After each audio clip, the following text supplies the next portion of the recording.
നമസ്കാരം, വിനീത നമസ്കാരം. നിലമ്പൂരിൽ അടിച്ചേൽപ്പിക്കപ്പെട്ട ഒരു ഉപതെരഞ്ഞെടുപ്പിൻ്റെ പശ്ചാത്തലത്തിൽ ഭാരതീയ ജനതാ പാർട്ടി നയിക്കുന്ന NDA സഖ്യകക്ഷികളുടെ ഇഷ്ട സ്ഥാനാർത്ഥി ശ്രീ അഡ്വക്കേറ്റ് മോഹൻ ജോർജ് അദ്ദേഹത്തെ അവതരിപ്പിക്കുന്ന ആ കൺവെൻഷൻ്റെ ഉദ്ഘാടനത്തിന് വേണ്ടി വിളിച്ചു കൂട്ടിയിട്ടുള്ള ഈ സഭയിലെ പ്രിയങ്കരരായ എൻ്റെ സഹോദരങ്ങളെ, കുഞ്ഞുങ്ങളെ, പ്രിയപ്പെട്ട നിലമ്പൂരുകാരെ, സമ്മതിദായകരെ, അതിനായി വിളിച്ചു കൂട്ടിയിട്ടുള്ള NDA സഖ്യകക്ഷികളുടെ BDJS, NKC, Shiv Sena, socialist Janata Dal, Kamaraj Congress, LJP, NPP, അങ്ങനെ ഒരു വലിയ 5 വിരലിലല്ല 10 വിരലിലല്ല ശക്തി, എണ്ണിയെടുത്തോ ശക്തി പകരുന്ന വിരലുകൾ, അത് ചുരുട്ടിപ്പിടിക്കുന്ന മുഷ്ടിയുടെ ശക്തി നിങ്ങൾ അറിഞ്ഞു തുടങ്ങിക്കഴിഞ്ഞിരിക്കുന്നു.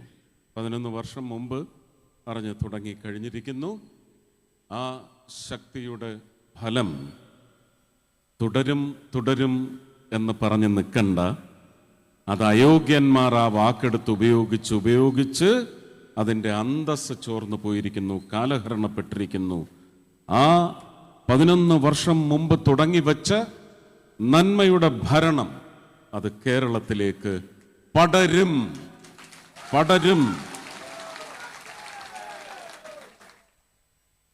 മോഹൻ ജോർജിന് ഒരു പക്ഷേ നിങ്ങൾ രാഷ്ട്രീയത്തിന് അതീതമായി തന്നെ ചിന്തിച്ചാൽ തൃശ്ശൂർ സംഭവിച്ചത് അത് തന്നെയാണ്. തൃശ്ശൂരിലെ വിജയം എൻ്റെ വിജയമല്ല, എൻ്റെ രാഷ്ട്രീയ കക്ഷിയുടെ വിജയവുമല്ല. അത് അവിടുത്തെ ജനങ്ങളുടെ വിജയമാണ്. ആ ജനങ്ങളെ ഈ വിജയം സമ്മാനിക്കുന്നതിന് പ്രേരിപ്പിച്ചതും പ്രാർത്ഥനയിലൂടെ ഒരുപക്ഷെ നയിച്ചതുമായ ലോകം മുഴുവൻ പടർന്നു കിടക്കുന്ന ഒരു വലിയ ജനസഞ്ചയമുണ്ട്. ആ ജനസഞ്ചയത്തിൻ്റെ വിജയമാണത്. പക്ഷെ അതെന്താണ് സൂചിപ്പിക്കുന്നത്? വ്യക്തി എന്ന് പറയുന്നത് പ്രധാനം തന്നെയാണ്. ഞാൻ ഓർക്കുന്നത് ശ്രീ വാജ്പേയിജിയുടെ വാക്കുകളാണ്. എനിക്ക് തോന്നുന്നത് ശേഖർ ഗുപ്തയാണെന്ന് തോന്നുന്നു, അല്ലേ? അദ്ദേഹത്തോടൊരു ചോദ്യം ചോദിച്ചതിന് പ്രതിപക്ഷം അങ്ങയെക്കുറിച്ച് പറയുന്നത് അങ്ങ് നല്ല വ്യക്തിയാണ്, പക്ഷെ തെറ്റായ പാർട്ടിയിലാണ്. അതിനെക്കുറിച്ച് അദ്ദേഹം തിരിച്ച് മറുപടി വളരെ ചിരിച്ച്, കവി ഹൃദയമാണ് അപ്പോൾ പുറത്ത് ചാടിയത്. നല്ല തേനൂറുന്ന രുചി മാത്രം ഉൾക്കൊള്ളുന്ന ഒരു മാമ്പഴം നിങ്ങൾ രുചിച്ചിട്ട് ഈ മാമ്പഴം നന്നായിരിക്കുന്നു, പക്ഷെ അത് പേറുന്ന മരം അത്ര നല്ലതല്ല എന്ന് പറയുന്നതിന് എങ്ങനെ നമ്മൾ പുച്ഛിച്ച് തള്ളും? അതുപോലെ തള്ളുവാനേ സാധിക്കും. പടരണമെങ്കിൽ, ഞാൻ ഇവിടെ നിന്ന് ആദ്യം ഉപയോഗിച്ച വാക്ക് പടരും എന്നതാണെങ്കിൽ, ആ പടർത്തുന്നതിനുള്ള ഒരു സംഘശക്തി അത് ശ്രീമാൻ നരേന്ദ്രമോദിജിയുടെ നേതൃത്വത്തിൽ 11 വർഷം മുമ്പ് പ്രവർത്തനങ്ങൾ ആരംഭിച്ചെങ്കിൽ, ആ നന്മ കേരളത്തിലേക്കും പടരണമെങ്കിൽ അതിനുള്ള തുടക്കം കുറിച്ചത് നേമത്താണ്. നേമത്ത് പക്ഷേ അക്കൗണ്ട് പൂട്ടിച്ചു എന്ന് വളരെ മ്ലേച്ഛമായ ജനാധിപത്യ വിരുദ്ധമായ വാക്കുകൾ ഉപയോഗിച്ച് അതിനെ കുറച്ച് കാണിക്കുന്നുണ്ടെങ്കിൽ, ആ പൂട്ടിച്ചതിന് ജനാധിപത്യത്തിൻ്റെ നട്ടലൊടിക്കുന്ന തരത്തിലുള്ള വോട്ട് പ്രീണനത്തിലൂടെയായാലും മറ്റേത് അധമ മാർഗത്തിലൂടെയായാലും അങ്ങനെ ഒരു അവിഹിത സഖ്യം ചേരൽ എന്ന് പറയുന്നത് ഒരുപക്ഷെ ആ ഒരു സീറ്റ് എന്ന് പറയുന്നത് പിച്ചി ചീന്താൻ അവർക്ക് സാധിച്ചിട്ടുണ്ടാവും. പക്ഷെ അതിന് കൊടുത്ത കുറുക്കിനടിയാണ്. 7 മണ്ഡലങ്ങൾ അടങ്ങുന്ന അതിൽ 6 മണ്ഡലങ്ങളിൽ വമ്പിച്ച മുന്നേറ്റം. ഈ പറയുന്ന ഇടതിൻ്റെയും വലതിൻ്റെയും ഒക്കെ അന്തസ് ചോർത്തിക്കളയുന്ന, ഇല്ലായ്മ ചെയ്ത് കളയുന്ന, കത്തിച്ച് കളയുന്ന 7ൽ 6 മണ്ഡലത്തിലും ഏതാണ്ട് 5000-ന് മേലെ, ഞാൻ എണ്ണം കൃത്യമായി പറയുന്നില്ല, 75,086 വോട്ട് അല്ലേ? അതിലേക്ക് എത്തണമെങ്കിൽ 800 ചില്ലുവാന വോട്ട്, അതിലേക്ക് എത്തണമെങ്കിൽ ഈ 7 മണ്ഡലങ്ങളിൽ നിന്ന് എത്ര വെച്ച് കിട്ടി എന്നുള്ളത് ആലോചിച്ചാൽ മതി. ഗുരുവായൂർ മാത്രമാണ് നമുക്ക് ചെറിയൊരു ശോഷണമുണ്ടായത്. അപ്പൊ അങ്ങനെയുള്ള നിശ്ചയങ്ങളിലേക്ക് എത്തിക്കുന്നത് രാഷ്ട്രീയ കക്ഷികളിലല്ല, രാഷ്ട്രീയ കക്ഷികളിലുള്ള വ്യക്തികളുണ്ട്. എനിക്ക് CPM-ന്റെ വീടുകളിലെ പെണ്ണുങ്ങളുടെ വോട്ട് കിട്ടിയില്ല എന്ന് എന്ത് ചങ്കൂറ്റം എത്ര ചങ്ക് വെച്ച് ഒരു മറുപടി ഇതിന് നേതാക്കന്മാർ പറയും? ഇരട്ടച്ചങ്കും അല്ലേ, മുച്ചങ്കും ഒന്നും പോരാ, തികയില്ല. കോൺഗ്രസ് കുടുംബങ്ങളിലെ സ്ത്രീകൾ എനിക്ക് വോട്ട് ചെയ്തില്ല, കുഞ്ഞുങ്ങൾ എനിക്ക് വോട്ട് ചെയ്തില്ല എന്ന് ഞാൻ തള്ളി പറയില്ല. കിട്ടിയെങ്കിൽ രാഷ്ട്രീയത്തിന് അതീതമായി വ്യക്തികളിൽ എന്ന് പറയുമ്പോൾ രാഷ്ട്രീയ കക്ഷികളെയോ രാഷ്ട്രീയ പ്രവർത്തനത്തെയോ ഞാൻ തള്ളി പറയുകയല്ല. പക്ഷെ അങ്ങനെ നാടിന് ഗുണം ചെയ്യുന്ന രാഷ്ട്രീയം വളരുന്നു എന്ന് മനസ്സിലാക്കി അതിലേക്ക് ചെന്ന് ചേരുന്ന വ്യക്തികൾ, അങ്ങനെ ഒരു വ്യക്തിയാണ് ശ്രീ മോഹൻ ജോർജ്. ആ മോഹൻ ജോർജിന്റെ പ്രസക്തി നിലമ്പൂരിൽ ഇനി തഴച്ചു വളരാൻ പോകുന്നതിൻ്റെ പശ്ചാത്തലവും ഇത് തന്നെയാണ്. ജനങ്ങൾക്ക് അവരുടെ ഇഷ്ടങ്ങൾ, അവരുടെ ഭക്ഷണത്തിൻ്റെ കാര്യത്തിലും അവരുടെ വസ്ത്രത്തിൻ്റെ കാര്യത്തിലും മാത്രമല്ല, അവർ ജീവിക്കുന്ന അന്തരീക്ഷത്തെ നയിക്കുന്ന ചടുലമായ തീരുമാനങ്ങളിലേക്ക് ഒരുപക്ഷെ ആത്മാർത്ഥമായ വളരെ പ്രണയത്തോടെയുള്ള രാഷ്ട്രീയ പ്രവർത്തനത്തിലൂടെ ഒരുപക്ഷെ മുന്നോട്ട് പോകുമെന്ന് വിശ്വാസമർപ്പിക്കാൻ പറ്റുന്ന വ്യക്തികൾ ഇനി രാഷ്ട്രീയത്തിൽ വളരെ പ്രധാനമാണ്. അങ്ങനെ ഒരു മുന്നേറ്റം നടത്താൻ ശ്രീ അഡ്വക്കേറ്റ് മോഹൻ ജോർജിന് സാധിക്കട്ടെ എന്ന് ഞാൻ പ്രാർത്ഥിക്കും, ആശംസിക്കും. പിന്നെ വിജയത്തെ സംബന്ധിച്ച് ഞാൻ അഭ്യർത്ഥിക്കുക മാത്രമാണ് വേണ്ടത്.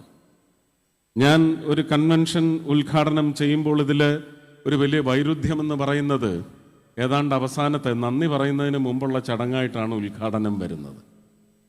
എൻ്റെ ഉദ്യമം എന്ന് പറയുന്നത് വളരെ വലുതാണ്. കാരണം അമിത്ഷാജിയൊക്കെ നടത്തുന്ന കൺവെൻഷനുകൾ ഞാൻ കണ്ടിട്ടുണ്ട്. അമിത്ഷാ മാത്രം സംസാരിച്ചാൽ മതി. പക്ഷേ ഇവിടെ ഇരിക്കുന്നതെല്ലാം അമിത്ഷാമാരാണെന്ന് എനിക്കിന്ന് ബോധ്യപ്പെട്ടു. ഒന്നും ഞാൻ പറയേണ്ടതില്ല. എല്ലാവരും എല്ലാ ഏരിയയും ടച്ച് ചെയ്തിട്ടുണ്ട്. അതിൽ ഈ പറഞ്ഞ BDJS-ന്റെ വക്താവ് സംസാരിക്കുന്നത് ഞാൻ കേട്ടിട്ടില്ല. NKC, ശിവസേന ഞാൻ കേട്ടതാണ്. കണ്ണിയായ വിഷയങ്ങളെല്ലാം ഒരുപക്ഷെ വഴി തിരിച്ചു വിടുന്ന മറ്റ് നിങ്ങളുടെ ചിന്ത ഒരിക്കലും കണ്ണിയായ ഈ പറയുന്ന ഇടതിനെയും വലതിനെയും തിരസ്കരിക്കുന്ന തീരുമാനം നിങ്ങൾ എടുക്കുന്ന തരത്തിലുള്ള ചിന്ത, ആ ചിന്തയിലൂന്നി നിങ്ങളുടെ വോട്ടിംഗ് പ്രക്രിയ പോകരുത് എന്ന് പറയുന്ന നിശ്ചയമുള്ളതുകൊണ്ട് അവർക്ക് ഒട്ടും താല്പര്യമില്ലാത്ത, നിങ്ങൾക്കും ഒട്ടും താല്പര്യമില്ലാത്ത വിഷയങ്ങൾ, അത് ജാതി അടിസ്ഥാനപ്പെടുത്തിയായാലും ശരി തന്നെ, പ്രാദേശികത അടിസ്ഥാനപ്പെടുത്തിയായാലും ശരി തന്നെ, വികസനത്തിൻ്റെ തന്നെ വക്രവശങ്ങളുണ്ട്. അതൊക്കെ എടുത്ത് ചർച്ച ചെയ്ത് നിങ്ങളുടെ ചിന്താധാരയെ വഴിതെറ്റിക്കാനുള്ള ശ്രമമാണ് കഴിഞ്ഞ കുറേ കാലമായിട്ട് കേരളത്തിലെ ഇലക്ഷൻ പ്രചരണങ്ങളിൽ നടന്നിട്ടുള്ളത്. അതുകൊണ്ട് തന്നെയാണ് ചെമ്പ് പൊങ്ങി വന്നത്, അതുകൊണ്ട് തന്നെയാണ് പൂരം കലക്കൽ പൊന്തി വന്നത്, അതുകൊണ്ട് തന്നെയാണ് കലാമണ്ഡലം ഗോപിയാശാൻ പൊന്തി വന്നത്, അതുകൊണ്ട് തന്നെയാണ് RLV രാമകൃഷ്ണൻ പൊന്തി വന്നത്. ഇതെല്ലാം അവരുടെ തലയിൽ മുൾക്കിരീടമായിട്ടാണ് ചെന്ന് പതിച്ചിരിക്കുന്നത്. ഇന്നും ആ മുൾക്കിരീടം അവർക്ക് മുറിവ് പകർന്ന് ചോര ഒലിച്ചുകൊണ്ടിരിക്കുന്നതല്ലാതെ അതൊന്ന് സ്വന്തം കൈകൊണ്ടെടുത്ത് മാറ്റാൻ അവർക്ക് സാധിക്കില്ല.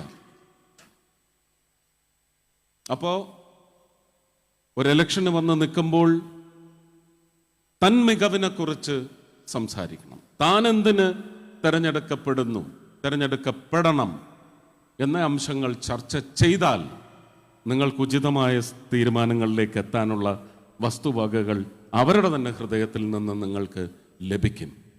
അങ്ങനെ നിങ്ങളെ വശീകരിക്കാൻ പാകത്തിലുള്ള ഒന്നും ഉണ്ടായിട്ടില്ല എന്ന് ഈ കഴിഞ്ഞ 10 വർഷത്തെ 9 വർഷത്തെ ഭരണത്തിൻ്റെ മികവ് കൊണ്ട് നിങ്ങൾക്ക് വ്യക്തമായിട്ട് അറിയാം. എങ്ങനെയാണ് ജനങ്ങൾക്ക് കിട്ടേണ്ടത് കിട്ടാത്ത അവസ്ഥയാക്കുന്നത്. അത് ആശാ വർക്കർമാരുടെ കാര്യത്തിലായാലും ശരി തന്നെ, PMAY പ്രധാനമന്ത്രി ആവാസ് യോജന ഞാൻ ഇന്ന് കാലത്തും പറഞ്ഞ വിഷയമാണ്.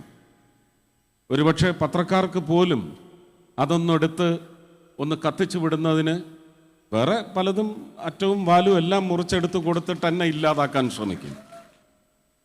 പ്രധാനമന്ത്രി ആവാസ് യോജനയെ സംബന്ധിച്ച് ശീതകാല സമ്മേളനം കഴിഞ്ഞ് ഡിസംബർ മാസത്തിൽ ഞാൻ പ്രത്യേക ക്ഷണിതാവായിരുന്നു ആ യോഗത്തിൽ. കേരളത്തിലെ പവർ മിനിസ്ട്രിയുടെ ഉദ്യോഗസ്ഥർ, പവർ മിനിസ്റ്റർ, ഏർബൻ ഡെവലപ്മെന്റ് മിനിസ്ട്രിയുടെ ഉദ്യോഗസ്ഥർ, അതിൻ്റെ മന്ത്രി വന്നില്ല. ഇവരെല്ലാം ഒരു അവലോകന യോഗത്തിൽ വന്ന് പങ്കെടുത്തപ്പോൾ പ്രധാനമന്ത്രി ആവാസ് യോജനയെ സംബന്ധിച്ച് പ്രധാനമന്ത്രി പ്രത്യേകം ചട്ടം കെട്ടിയതിൻ്റെ പശ്ചാത്തലത്തിൽ ആ വകുപ്പ് കൈകാര്യം ചെയ്യുന്ന മന്ത്രി ഒരു ചോദ്യം ചോദിച്ച്, എന്താണ് കേരളത്തിൽ ഇത്രയധികം ആവശ്യം വളർന്നുകൊണ്ടിരിക്കുന്നത്, നൽകൽ വളരെ ശോഷിച്ച രീതിയിൽ പോയിക്കൊണ്ടിരിക്കുന്നത്. വകുപ്പ് സെക്രട്ടറി ഒരു സ്ത്രീയാണ്, IAS കാരിയാണ്, ഞാൻ പേര് പറയുന്നില്ല. അവരിതിന് മറുപടി അവരുടെ മന്ത്രി വഴി പറയുമെങ്കിൽ പറയട്ടെ. മുഖത്തടിച്ച മാതിരി പറഞ്ഞത് അത് ഞങ്ങൾക്ക് കേരളത്തിൻ്റെ സംസ്കാരത്തിന് ചേരാത്ത ഒരു പദ്ധതിയാണ്. പ്രധാനമന്ത്രി ആവാസ് യോജന എന്നത് PMAY എന്ന് പറയുന്ന ഒരു മുദ്ര അങ്ങനെ നിർമ്മിക്കപ്പെടുന്ന വീടുകളിൽ ചാർത്താൻ സാധിക്കില്ല. അത് ഞങ്ങളുടെ മലയാളി അങ്ങനെ ഒരു ഉപഭോക്താവിന്, അത് ഗുണപ്പെടുന്ന ഒരാളിന് അത് വലിയ മാനക്കേടാണ്, കുറച്ചിലാണ്. അതുകൊണ്ട് അത് സാധിക്കില്ല. PMAY എന്ന് എഴുതി വയ്ക്കാൻ സാധിക്കില്ല. നമുക്കിതൊരു സോഷ്യൽ ഓഡിറ്റാണ്. ഒരു സ്കീമിലൂടെ രാജ്യത്തെ പൗരന്മാർ നൽകിയ ചുങ്കപ്പണം ഒരു പൂളിലേക്ക് വന്ന് അതിന് വിവിധങ്ങളായ ആവശ്യങ്ങൾക്ക് വേണ്ടി വകയിരുത്തി വരുന്നതിൽ PMAYക്ക് ഇത്ര കോടി, ഇത്ര ആയിരം, ഇത്ര ലക്ഷം കോടി കൊണ്ട് എവിടൊക്കെയാണ് ആ വീടുകൾ ഉണ്ടായതെന്ന് പറയുന്നതിൻ്റെ ഓഡിറ്റ് എലമെൻ്റാണിത്. അത് ചെയ്തേ മതിയാവും. അത് ചെയ്യാൻ സാധിക്കില്ല എന്ന് പറഞ്ഞാൽ അടുത്ത പദ്ധതിയുടെ അടുത്ത ഫേസിൽ നമുക്ക് കേരളത്തിന് ഇത് നൽകാൻ പറ്റാത്ത അവസ്ഥ വരും. പക്ഷെ അങ്ങനെ ഒരു ഉദ്ദേശം ശ്രീ നരേന്ദ്രമോദിക്കില്ല. അതിനുള്ള മാർഗം അദ്ദേഹം കണ്ടെത്തിക്കോളും. കണ്ടെത്തി അത് പ്രാബല്യത്തിൽ വരാൻ തുടങ്ങി എന്നാണ് ഞാൻ മനസ്സിലാക്കുന്നത്. അപ്പം ഞാൻ അന്നേരം നമുക്കതിപ്പോൾ ഇവിടെ പറഞ്ഞാൽ ഇത്തിരി രാഷ്ട്രീയമായി പോകും. അത് വേണ്ടെന്നാണ് ഞാൻ വിചാരിക്കുന്നത്. അത് ആ ചോദ്യം ചോദിച്ചതിന് അവർക്കൊന്ന് ചൂളിപ്പോവുകയല്ലാതെ ഒന്നും മറുപടി നൽകാൻ സാധിച്ചില്ല.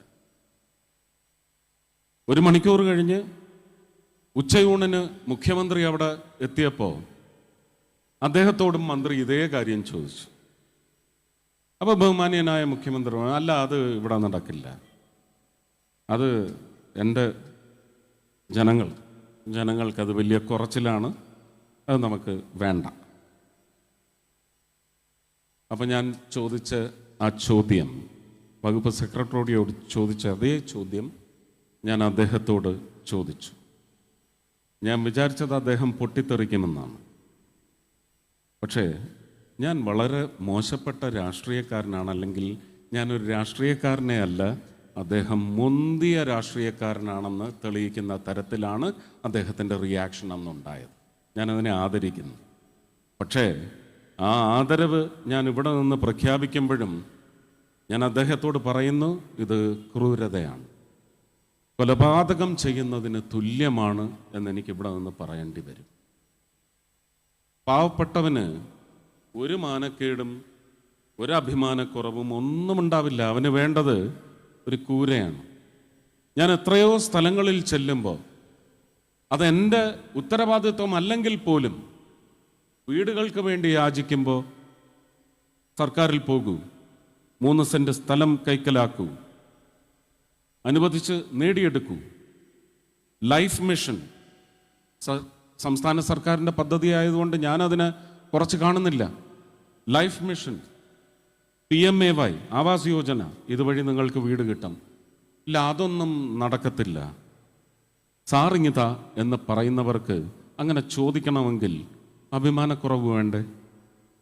ഒരാളുടെ കാര്യത്തിൽ പോലും അതുണ്ടായിട്ടില്ല. അവർ 10 പേര് കേൾക്കെയാണ് ആ ഒരു അഭ്യർത്ഥന മുന്നോട്ട് വയ്ക്കുന്നത്.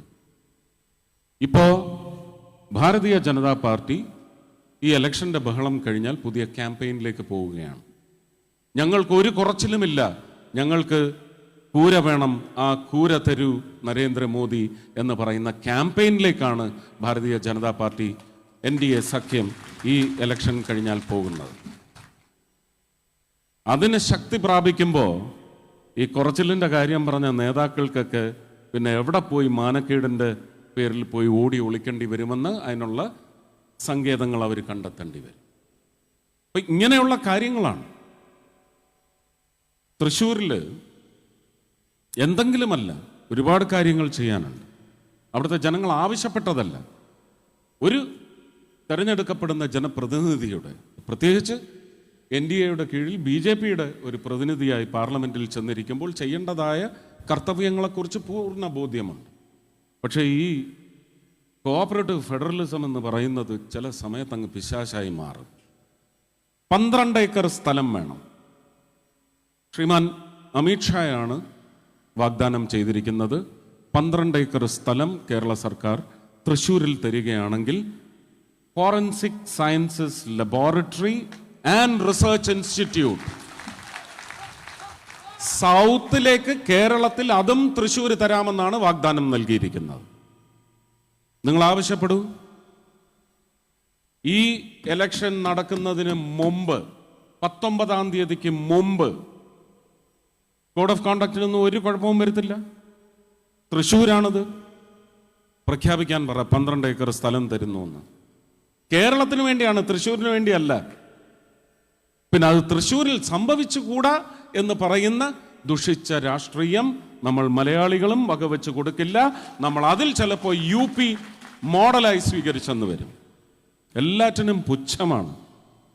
UPയിലെ വികസനം എന്താണെന്ന് അവർ അതിൻ്റെ ഒരു തുമ്പ് പോലും കണ്ടിട്ടില്ല. UPയിൽ നടക്കുന്ന വികസനം എന്താണ്? മധ്യപ്രദേശിൽ നടക്കുന്ന വികസനം എന്താണ്? ടൂറിസം മേഖലയിൽ ഉത്തരാഖണ്ഡിൽ വിപ്ലവാത്മകമായ മുന്നേറ്റമാണ് നടത്തിയത്.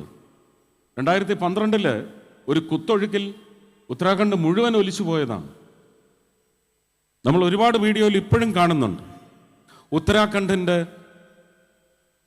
വിശ്വവിഖ്യാതമായ തൊപ്പിയാണ് ഞാൻ അദ്ദേഹത്തിൻ്റെ തലയിൽ അണിയിച്ചിരിക്കുന്നത്. സിഗ്നേച്ചറാണ് ഉത്തരാഖണ്ഡിൻ്റെ. ഇത് മിക്കവാറും വേറൊരാളുടെ തലയിലും നിങ്ങൾ നിരന്തരം കാണുന്നുണ്ടാവും, ശ്രീമാൻ നരേന്ദ്രമോദിയുടെ. അപ്പം തൊപ്പി എന്ന് പറയുമ്പോൾ ഇവിടുത്തെ ചില ആൾക്കാർക്ക് ഇത്തിരി അലർജിയൊക്കെ ഉണ്ട്. തൊപ്പി അവരെ ഭയപ്പെടുത്തുന്നുമുണ്ട്.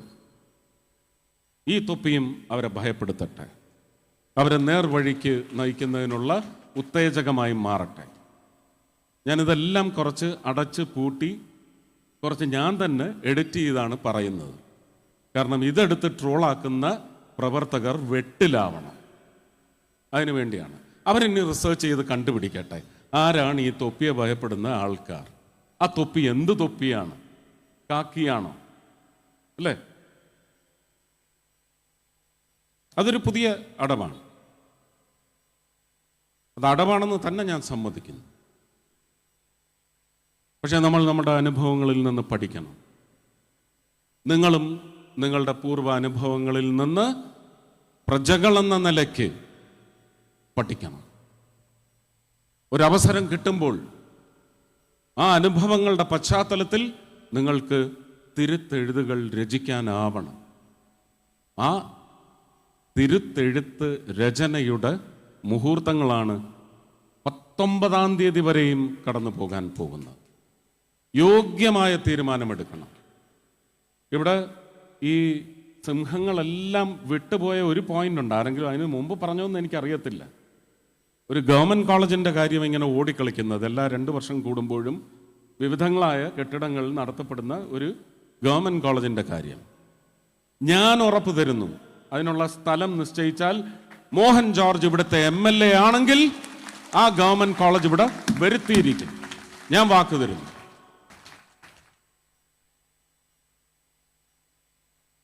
മതത്തിനതീതമായി, രാഷ്ട്രീയത്തിനതീതമായി, വാഗ്ദാനങ്ങളെ വിശ്വസിച്ചല്ല, നടക്കാൻ സാധ്യതയുള്ള വഴി എന്താണെന്ന് കൂടി വ്യക്തമാക്കിയ പശ്ചാത്തലത്തിൽ നിങ്ങൾക്കൊരു പുനർനിശ്ചയമുണ്ടാവണം.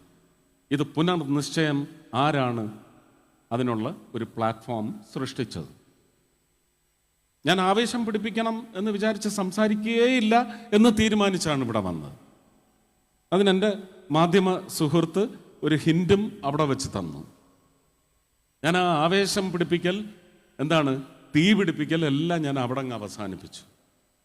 വളരെ ശാന്തമായി, നിങ്ങൾക്കും ചിന്തിക്കാനുള്ള ശാന്തത 19-ാം തീയതി വൈകുന്നേരം 6 മണി വരെയും ആ ശാന്തത നിങ്ങൾക്കുണ്ടാവണം. വൈരാഗ്യമോ പകയോ എന്തെങ്കിലും ഉണ്ടെങ്കിൽ അത് ഉള്ളിൽ ഒതുക്കി പിടിക്കുക. ആ പക താമര ഇതളുകളെ തഴുകി നിങ്ങൾ 19-ാം തീയതി 6 മണി വരെയും ആ പ്രക്രിയയിൽ ശാന്തമായി ഇടപെടുക. ഇതാണ് എനിക്ക് നിങ്ങളോട് അഭ്യർത്ഥിക്കാനുള്ളത്. ഒരുപാട് വിഷയങ്ങളുണ്ട്, എല്ലാം ഇവിടെ എഴുതി കൊണ്ടുവന്ന് വെച്ചിട്ടുണ്ട്. ഇത് കഴിഞ്ഞ 2 ദിവസമായിട്ട്, മെനിഞ്ഞാന്നും ഇന്നലെയുമായിട്ട് അഡ്വക്കേറ്റ് സുരേഷിനെ വിളിച്ച്, കാരണം തിരുവനന്തപുരത്ത് ഞാനൊരു BJP-കാരനായി MP ആയി വരുന്ന കാലത്ത് എനിക്ക് നേരെ വലിയ കോൺഗ്രസ് ആക്രമണങ്ങളൊക്കെ ഉണ്ടായ സമയത്ത് VV രാജേഷിൻ്റെ കൂടെ എൻ്റെ വീട്ടിൽ വന്ന് എനിക്ക് കാവൽ നിന്ന ആൾക്കാരിൽ ഒരാളാണ് അഡ്വക്കേറ്റ് സുരേഷ്. അഡ്വക്കേറ്റ് സുരേഷുമായിട്ട് ചർച്ച ചെയ്തതിൻ്റെ പശ്ചാത്തലത്തിൽ വ്യക്തമായിട്ട് പോയിന്റ്സ് എഴുതി തന്നിട്ടുണ്ട്. പക്ഷേ ഞാൻ തൃശ്ശൂർ സ്ഥാനാർത്ഥിയായി മത്സരിക്കുമ്പോൾ വളരെ അതിശയം നിങ്ങൾക്കൊരു പക്ഷേ തോന്നാം. എൻ്റെ പേര് ആരൊക്കെ പറഞ്ഞു, രാഷ്ട്രീയവുമായിട്ട് പുലബന്ധമില്ലാത്ത, യോഗ്യത എന്ന് പറയുന്ന അക്ഷരങ്ങൾ ഒന്ന് എഴുതാൻ പോലും യോഗ്യതയില്ലാത്ത എത്രയോ പേരാണ് എൻ്റെ പേരെടുത്ത് വക്രം സൃഷ്ടിച്ചത്, എൻ്റെ കുടുംബത്തിനെ പോലും അതിലേക്ക് വലിച്ചിഴച്ചത്. സത്യമൊന്നല്ലേ ഉള്ളൂ. ആ സത്യം എന്നെ സംബന്ധിക്കുന്നതാണെങ്കിൽ എനിക്കറിയുന്നതിനപ്പുറം പിന്നെ വേറെ ആർക്കറിയാം, വേറെ ആരറിയണം, വേറെ ആർക്ക് അതിൻ്റെ ഉള്ളറിയാനുള്ള അവകാശമുണ്ട്? ഞാൻ പറഞ്ഞല്ലാതെ. ഒരു മനുഷ്യ ജന്മം, ഒരു ദൈവ സൃഷ്ടി എന്ന നിലയ്ക്കുള്ള എൻ്റെ അവകാശങ്ങളെപ്പോലും ധ്വംസിക്കുകയായിരുന്നു എല്ലാ വിഷയങ്ങളും. പക്ഷേ പ്രത്യേകത എന്താണെന്ന് ചോദിച്ചാൽ, ഞാൻ ആ പ്രചരണം മാർച്ച് 4-ാം തീയതി വൈകുന്നേരം തുടങ്ങി വെച്ചെങ്കിൽ ജൂൺ 4-ാം തീയതി വിജയം പ്രഖ്യാപിച്ചതിന് ശേഷവും ഞാൻ എൻ്റെ എതിർ സ്ഥാനാർത്ഥികളുടെ, അല്ലെങ്കിൽ സഹ സ്ഥാനാർത്ഥികൾ, ഇങ്ങനെയൊക്കെയാണ് ഞാൻ ഉപയോഗിച്ചത്, സഹ സ്ഥാനാർത്ഥികളുടെ പേര് ഉച്ചരിച്ചിട്ടില്ല എന്നുള്ളതാണ് ഏറ്റവും വലിയ പ്രത്യേകത. മുരളിച്ചേട്ടനെ കുറിച്ച് മാത്രം ഞാൻ പറഞ്ഞിട്ടുണ്ട്, കാരണം അതെൻ്റെ ലീഡറുടെ മകനായതുകൊണ്ട്. എനിക്ക് അദ്ദേഹം എന്നെ എന്ത് പറഞ്ഞാലും ശരി തന്നെ, എനിക്ക് ലീഡറുടെ മകനോട് തിരിച്ചു പറയുന്നു എന്ന് പറയുന്ന ഉത്തരവാദിത്വം എനിക്കുണ്ട്. ഞാൻ വളരെയധികം ഒന്ന് രോമാഞ്ചം കൊണ്ട് അഡ്വക്കേറ്റ് ഷോൺ ജോർജ് ഇവിടെ നിന്നുകൊണ്ട് ആര്യാടൻ മുഹമ്മദ് സാഹിബിനെയും KM മാണി സാറിനെയും ഒക്കെ നല്ല സ്മരണകളുടെ തണലിൽ സ്നേഹത്തോടെ ഇവിടെ അവരുടെ പേരുകൾ ഉച്ചരിച്ചപ്പോൾ എനിക്ക് വലിയ അഭിമാനം തോന്നി. അങ്ങനെയുണ്ട്, എല്ലാവരും അല്ല എന്നല്ല നമ്മൾ പറയുന്നത്. അത് മറ്റവർ പറയുന്ന പോലെയല്ല, എല്ലാവരും അല്ല, അതല്ല, ഒരുപാട് പേരുണ്ട്. അങ്ങനെ നമുക്ക് ചൂണ്ടിക്കാണിക്കാൻ സാധിക്കണം. മാണി സാറിൻ്റെ കാര്യം എനിക്കിപ്പോൾ ധൈര്യമായിട്ട് പറയാം, കാരണം ഇടതന്മാർ പോലും അല്ല അല്ല പെട്ടി മെഷീൻ എന്നൊന്നും ഇനി പറയേയില്ല, അല്ലേ?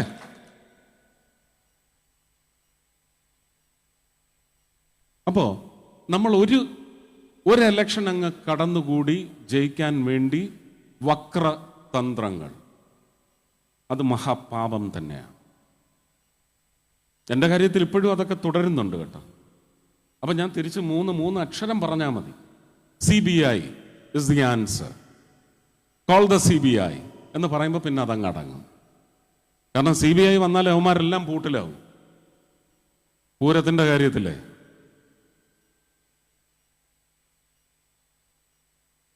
ഇപ്രാവശ്യം പൂരം വളരെ മനോഹരമായിട്ട് നടന്നു. ബഹുമാന്യനായ മുഖ്യമന്ത്രിയാണ് അതിന് നേതൃത്വം നൽകിയത്. പക്ഷെ അതിൻ്റെ പശ്ചാത്തലം എന്താണ്? അത് ഞാൻ രാഷ്ട്രീയം തന്നെയാണ് പറഞ്ഞത്. നല്ലതിനെ നമുക്ക് നല്ലതായിട്ടേ കാണാൻ പറ്റൂ. അടിയന്തരാവസ്ഥ എന്ന് പറഞ്ഞ് കരിക്കട്ട ദുരന്തം, അതിൻ്റെ പേരിൽ ഇന്ദിരാഗാന്ധിയെ ഈ നാടിന് കിട്ടിയ നന്മ എല്ലാം മറന്ന് പുച്ഛിച്ച് തള്ളാനോ പുലഭ്യം പറയാനോ എന്നെ കൊണ്ടാവില്ല. അങ്ങനെ ഒരു വലിയ ബൃഹത്തായ സമൂഹം നമ്മുടെ രാജ്യത്തുണ്ട്, നമ്മുടെ രാജ്യത്തിന് പുറത്തുണ്ട്. അപ്പം അട്രിബ്യൂഷൻ, നമുക്ക് സമർപ്പണ ബുദ്ധി അതുണ്ടാവണം. പൂരം മനോഹരമായി നടത്തുന്നതിന് മുഖ്യമന്ത്രി നല്ല തീരുമാനങ്ങൾ, ചർച്ചകളിലെല്ലാം രാഷ്ട്രീയം മറന്ന് നേരിട്ട് വിളിച്ച് പങ്കെടുക്കണം. എന്തെങ്കിലും സജഷൻസ് ഉണ്ട്, ഇൻസ്ട്രക്ഷൻസ് ഉണ്ടെങ്കിൽ അത് നൽകണം, എൻ്റെ മുന്നിൽ വെച്ച് ഉദ്യോഗസ്ഥർക്ക് കൊടുക്കണം. ശ്രീരാജൻ അഹോരാത്രം പണിയെടുത്ത ആളാണ്. അദ്ദേഹം CPI ആയതുകൊണ്ട് എനിക്ക് അദ്ദേഹത്തെ തള്ളിപ്പറയാനൊക്കത്തില്ല. അതാ പറഞ്ഞ വ്യക്തികളുണ്ട്, ആ വ്യക്തികളെ നമുക്ക് കണ്ടെത്താൻ സാധിക്കണം. ആ വ്യക്തികൾ നമുക്ക് ഉപകരിക്കപ്പെടണം. ഉത്തരവാദിത്വമാണ്, പക്ഷെ എങ്കിലും നമുക്ക് അങ്ങനെ ഒരു പ്രാർത്ഥനയില്ലേ ഒരു വോട്ട് ചെയ്യുമ്പോൾ, ഇതെനിക്ക് ഉപകരിക്കപ്പെടണം. ശ്രീ മോഹൻ ജോർജ്, ഞാൻ ദീർഘിപ്പിക്കുന്നില്ല, എല്ലാവർക്കും വീട്ടിൽ പോയി കഞ്ഞിയും പയറും ഒക്കെ കഴിച്ച് കിടന്നുറങ്ങാനുള്ളതാണ്. ആനിമൽ മാൻ കോൺഫ്ലിക്റ്റിനെ സംബന്ധിച്ച് ഇവിടെ സംസാരിച്ചു കഴിഞ്ഞു. നവ്യ പറഞ്ഞതാണ് ഞാൻ പറയാൻ ആഗ്രഹിച്ച പോയിന്റ്. കേന്ദ്ര നിയമങ്ങൾ സസൂക്ഷ്മം അപഗ്രഥിച്ച് പഠിച്ച് നിങ്ങളിവിടെ ജിയോ ഇറക്കൂ. വളരെ നോർമലൈസ്ഡ് ആയിട്ടുള്ള ഒരു പ്രക്ഷുബ്ധതയും പ്രകൃതി സ്നേഹികളെയും മൃഗസ്നേഹികളെയും ഒന്നും വിഷമിപ്പിക്കാതെ, പിണക്കാതെ, മൃഗങ്ങളെപ്പോലും വിഷമിപ്പിക്കാതെ നമുക്ക് കാര്യങ്ങൾ ചെയ്തെടുക്കാൻ സാധിക്കും. പക്ഷെ ഇത് വരാൻ പോകുന്ന എല്ലാ ഇലക്ഷനുകൾക്കും ഒരു വിഷയമായിരിക്കണമെന്ന് പറയുന്ന രാഷ്ട്രീയ കുതന്ത്രം വിളയാടുകയാണെങ്കിൽ ഈ പ്രശ്നങ്ങളൊന്നും പരിഹരിക്കപ്പെടാതെ തുടർന്നു കൊണ്ടേയിരിക്കും. ഇപ്പോഴും നമ്മുടെ ഈ പട്ടിണി ഇൻഡെക്സിന് ഇങ്ങനെ എല്ലാവരും പുകഴ്ത്തിയാണ്, വളർന്നു, ഇന്ത്യയുടെ സ്ഥാനം 300ാമത്തെ സ്ഥാനത്തേക്ക് പോയി എന്നൊക്കെ പറഞ്ഞ് കൊട്ടിഘോഷിക്കാൻ വേണ്ടി ആനന്ദം പ്രകടിപ്പിക്കുന്ന അതുപോലെ തന്നെയാണ്. പട്ടിണിയുടെ കാര്യത്തിൽ നമ്മൾ എത്രമാത്രം കൺട്രോൾഡായി, എത്രമാത്രം നമുക്ക് അഭിമാനിക്കാൻ തരത്തിലുള്ള ഒരു പൊസിഷനിലാണ് നമ്മൾ എത്തിയിരിക്കുന്നതെന്ന് ഇന്നലെ കൗൺസിൽ യോഗത്തിലും പ്രധാനമന്ത്രിയുടെ ക്യാബിനറ്റ് സെക്രട്ടറിയും വ്യക്തമായി വിളിച്ചു പറഞ്ഞതാണ്, ഓൺ റെക്കോർഡാണ്. അപ്പൊ പ്രചരിപ്പിക്കപ്പെടുന്ന അസത്യങ്ങളുടെ പശ്ചാത്തലത്തിൽ നിങ്ങളുടെ നിശ്ചയങ്ങൾ നിങ്ങളെ 5 വർഷം കൊടും ക്രൂരതയിൽ കൊണ്ട് ചെന്ന് മുക്കി താഴ്ത്തുന്ന പ്രവൃത്തി ആവരുത് ഇലക്ഷൻ അല്ലെങ്കിൽ സിലക്ഷൻ. വളരെ ശാന്തമായി ചിന്തിച്ച് നിങ്ങൾക്കൊരു പുതിയ രചന നടത്തണോ, അത് ഈ നിലമ്പൂരിൽ ഇപ്രാവശ്യം നടത്തൂ. അതിനൊറ്റ കാരണമേ ഉള്ളൂ, അത് പറഞ്ഞ് ഞാൻ അവസാനിപ്പിക്കുകയാണ്. ഈ ഇലക്ഷൻ സത്യത്തിൽ ഇന്ത്യ മുന്നണി എല്ലാവരും കൂടെ കൂടിയിരുന്ന് അവരിലെ പ്രബലൻ TMC ആണോ, ആപ്പാണോ, INC ആണോ, അതോ ഇനി ഫറൂഖ് അബ്ദുള്ള അദ്ദേഹത്തിൻ്റെ പാർട്ടിയാണോ എന്ന് പറയുന്ന ഒരു ഇലക്ഷൻ അതിനകത്ത് നടത്തിയാൽ മതിയായിരുന്നു. ഈ ഇലക്ഷൻ എന്ന് പറയുന്നത് ഒരു ചതിക്കുഴിയിൽ പെടുത്തി ഒരു മാന്യദേഹത്തെ രാജിവെപ്പിച്ച് ഈ ഇലക്ഷൻ നിലവിൽ വന്നെങ്കിൽ അതിൽ നിന്ന് അടുത്ത നിയമസഭാ തെരഞ്ഞെടുപ്പിന് എത്ര സീറ്റ് ബേരം ചൊല്ലി പിടിച്ചടക്കണം എന്ന് പറയുന്ന തന്ത്രത്തിന് വേണ്ടി ഉതകുന്ന പ്രബലത തെളിയിക്കാനുള്ള ഇലക്ഷൻ മാത്രമാണ്.